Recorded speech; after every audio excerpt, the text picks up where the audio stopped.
Dahil feeling ko masipag ako today, inaya ko yung kapatid ko na manguha or maghanap ng kahoy na pwedeng gawing panggatong.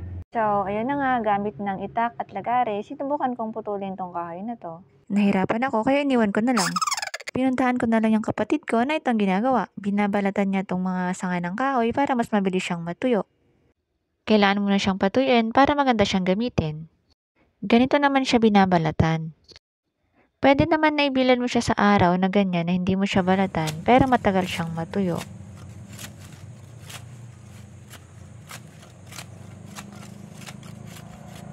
Today is December 25. Merry Christmas!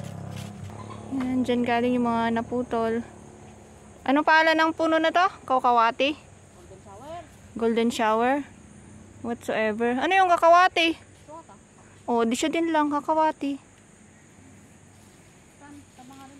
Eto, sinusubukan kong putulin kaso yung mga gamit ko, mga antique, hindi siya matalim.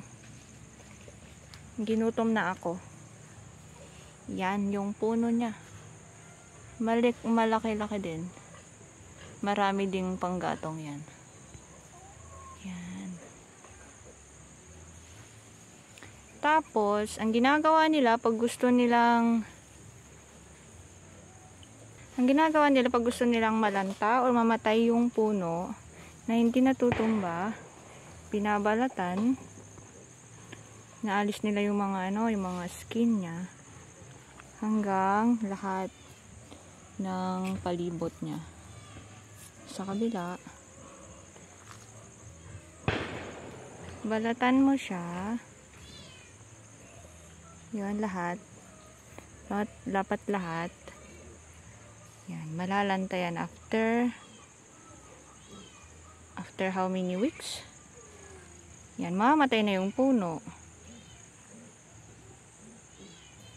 Kaya, yung mga puno, pag kinain ng mga kambing, like kalamansi, mga kaimito, mga kinakain ng mga kambing, pag kinain lahat nila yan, yung palibot niya, mamamatay sila.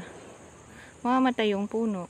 Isa po ito sa mga puno ng abukado na kinain ng kambing yung balat niya. Kaya namatay yung puno ng abukado. Ayun yung mga kambing. Tuyo na yung mga damo. Maganda naman yung weather. Kaya pinakawala na namin sila sa kulungan. Diyan sila kumakain. May kalabaw doon. Tapos, may mga baboy din ditong pagala-gala. Yan. Sila.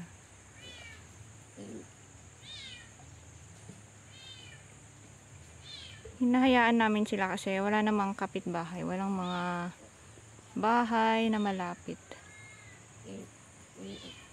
Kaya, okay lang. Tapos dito, may tawag nito sa Tagalog. In Ilocano, tinatawag nilang banawang. Char. Linis ng tubig niya.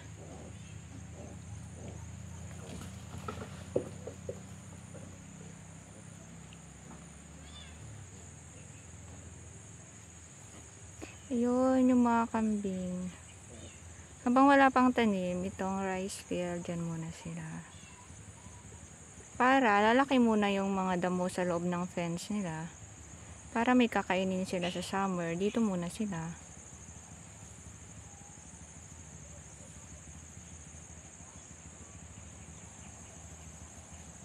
Yun, yung may sugat na kambing. After 1 year, naputol na yung kahoy.